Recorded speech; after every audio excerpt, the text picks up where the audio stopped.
नमस्कार दोस्तों। आज मैं आपके सामने मलयालम में रिलीज हुई एक इन्वेस्टिगेशन थ्रिलर मूवी अंचाला कोकन लेकर आया हूं। इस मूवी की मेकिंग, म्यूजिक और दो कैरेक्टर्स सचमुच लाजवाब है। चलिए मूवी की कहानी शुरू करते हैं। एक पॉलिटिशियन चाप अपने साथियों के साथ शराब पीते हुए राजनीति पर चर्चा कर रहा है। चाप के घर में काम करने वाला व्यक्ति भी थोड़ी शराब पीने लगता है। चाप के घर में पद्मिनी नाम की एक महिला भी रहती है जिसका पति मर चुका है और चाप उसका सहारा बना है। दरअसल उनका रिलेशनशिप है। जब सब लोग आराम कर रहे होते हैं तभी जंगल से फायरिंग की आवाज आती है। चाप और उसके लोग उस जगह की ओर जाते हैं, लेकिन तभी एक मास्क वाला व्यक्ति चाप पर हमला करके उसे मार देता है। अगले दृश्य में वासु नाम के एक कांस्टेबल को दिखाया जाता है जिसका इस गांव में ट्रांसफर हुआ है। गांव में इलेक्शन का माहौल है। हेड कांस्टेबल नाडा को वासु को गांव दिखाने की जिम्मेदारी मिलती है। दोनों हॉस्पिटल पहुंचते हैं जहां पता चलता है कि चाप पर हमला हुआ है। नाडा चाप के आदमियों से कहता है कि वे अगले दिन पुलिस स्टेशन आकर अपना बयान दे। पुलिस को जानकारी मिलती है कि जंगल में कोई अवैध शराब बना रहा है। पुलिस टीम उस व्यक्ति को पकड़ने जाती है, लेकिन वासु का पैर एक जाल में फंस जाता है। वासु को आयुर्वेदिक इलाज कराया जाता है। अगले दिन चाप के साथ मौजूद लोग पुलिस स्टेशन पहुंचते हैं। वे कहते हैं कि उन्होंने कुछ नहीं देखा, बस जंगल में फायरिंग सुनी थी। चाप का पार्टी मेंबर मवाली पुलिस पर दबाव डालता है कि वे जल्द हत्यारे को पकड़े।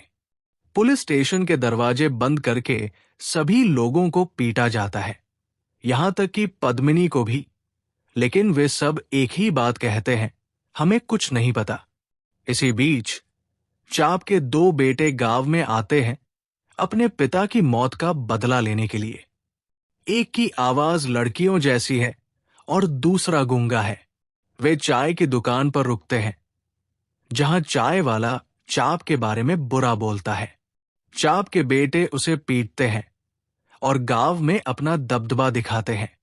रात को वासु और नाडा शराब पीते हुए बातें करते हैं। वासु अपने बचपन का किस्सा सुनाता है, कैसे उसकी मां उसे अकेले बाहर नहीं जाने देती थी, ये कहकर कि अंचा कल्ला कोकन भूत उसे पकड़ लेगा। वासु के माता पिता नाटक मंडली में काम करते थे और उनकी अभिनय क्षमता से दूसरे लोग जलते थे। एक बार नाटक के बाद वासु के पिता का दूसरे कलाकारों से झगड़ा हो गया। घर आने पर वासु की मां ने पति को डांटा कि हर बात को झगड़े से मत सुलझाओ। वासु के पिता अक्सर उसकी मां पर हाथ उठाते थे। झगड़े के बाद वासु की मां ने उसे समझाया कि जीवन में कितना भी बड़ा आदमी बनो, किसी से झगड़ा मत करना। उस दिन से वासु ने कभी झगड़ा नहीं किया और डरपोक बन गया, अंधेरे और खून से डरने लगा। वर्तमान में पुलिस को चाप की पोस्टमार्टम रिपोर्ट मिलती है। पता चलता है कि चाप को किसी नुकीली चीज से मारा गया है। ऐसे हथियार सिर्फ कोलियन नाम का व्यक्ति इस्तेमाल करता है। नाडा सोचता है कि शायद किसी ने कोलियन से चाप को मरवाया होगा। चाप के बेटे क्राइम स्पॉट पर जाते हैं और वहां उन्हें एक माचिस का डिब्बा मिलता है जिसमें गांजा है। वे पता करते हैं कि ऐसा गांजा चाप का दोस्त मनी इस्तेमाल करता है। वे मनी को पकड़कर पीटते हैं, जो कहता है कि उसे कुछ नहीं पता, पद्मिनी ही चाप के सबसे करीब थी। दूसरी ओर मवाली पुनाली नाम के व्यक्ति से कहता है कि वो किसी को खोजकर उसे पैसे देकर इस केस में सरेंडर करवाए ताकि मवाली गद्दी पर बैठ सके। बदले में मवाली पुनाली को चाप की जमीन और पैसे देने का वादा करता है। चाप के बेटे पद्मिनी से पूछताछ करते हैं। इसी बीच पुलिस स्टेशन में शंकर नाम का व्यक्ति सरेंडर होकर कहता है कि उसने चाप को मारा है और हथियार भी दिखाता है, जो पोस्टमार्टम रिपोर्ट से मेल खाता है। अगले दिन मवाली पुनाली को धन्यवाद देता है लेकिन पुनाली कहता है कि उसने शंकर को नहीं भेजा। चाप के बेटे पुलिस स्टेशन पहुंचकर अपने पिता के हत्यारे को अपने हवाले करने की मांग करते हैं, लेकिन पुलिस मना कर देती है। रात को वासु शंकर से पूछता है कि क्या उसने वाकई चाप को मारा था। शंकर अपनी कहानी बताता है।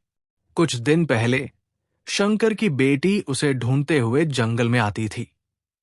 शंकर एक शराबी था, लेकिन उसकी बेटी उसकी देखभाल करती थी। एक दिन शंकर की बेटी वापस नहीं आई। जंगल में खोज करने पर उसकी लाश मिली। पुलिस ने बिना जांच किए केस बंद कर दिया, ये कहकर कि लड़की को फिट्स आते थे और शायद इसी कारण उसकी मौत हो गई।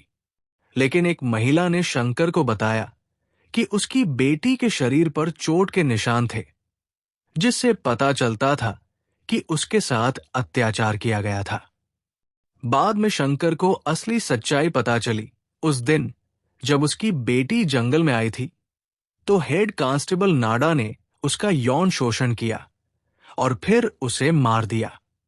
शंकर वासु से कहता है कि वो चाप को नहीं मारा, बल्कि अपनी बेटी की मौत का बदला लेने के लिए सरेंडर हुआ है और मौका मिलते ही नाडा को मारेगा। दूसरी ओर नाडा और पद्मिनी रोमांस करते हुए बातें करते हैं। पता चलता है कि चाप की हत्या में पद्मिनी का भी हाथ था। असल में चाप ने पद्मिनी के पति को मार दिया था ताकि वो पद्मिनी को हासिल कर सके। बाद में पद्मिनी को सच्चाई पता चली और उसने नाडा की मदद से चाप को मारने की योजना बनाई। अगले दिन चाप के बेटे पुनाली से उनके पिता की जमीन के पैसों के बारे में पूछते हैं। पुनाली बहाना बनाता है। जब वे चले जाते हैं, पुनाली मवाली को फोन करता है, लेकिन चाप के बेटे छिपकर उनकी बातें सुन लेते हैं और पुनाली को मार देते हैं। पुलिस अफसर यस नाडा से कहता है कि शंकर के खिलाफ कोई सबूत नहीं है। नाडा एक योजना बनाता है और कोलियन से कहता है कि वो शंकर को मारे। नाडा का इरादा है कि कोलियन शंकर को मारे, फिर वो कोलियन को भी मार देगा ताकि सारे सबूत मिट जाएं। लेकिन कोलियन मना कर देता है।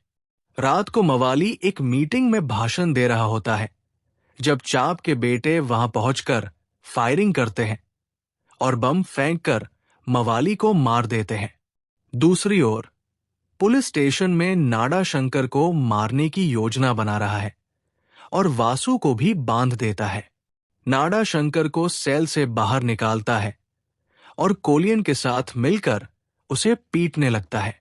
वासु हथकड़ी खोलकर शंकर की मदद करता है और नाडा को फंसा देता है। इसी बीच चाप के बेटे पुलिस स्टेशन पर बम फेंकते हैं। एक चिंगारी उनके बम की थैली में गिरती है, जिससे एक बेटे की मौत हो जाती है। गुस्से में दूसरा बेटा पुलिस स्टेशन में घुसकर शंकर को गोली मार देता है। हालांकि वासु उसे रोकने की कोशिश करता है। वासु अपना असली रूप दिखाता है। दरअसल वो कायर नहीं था, बल्कि बचपन से ही गुस्सैल था।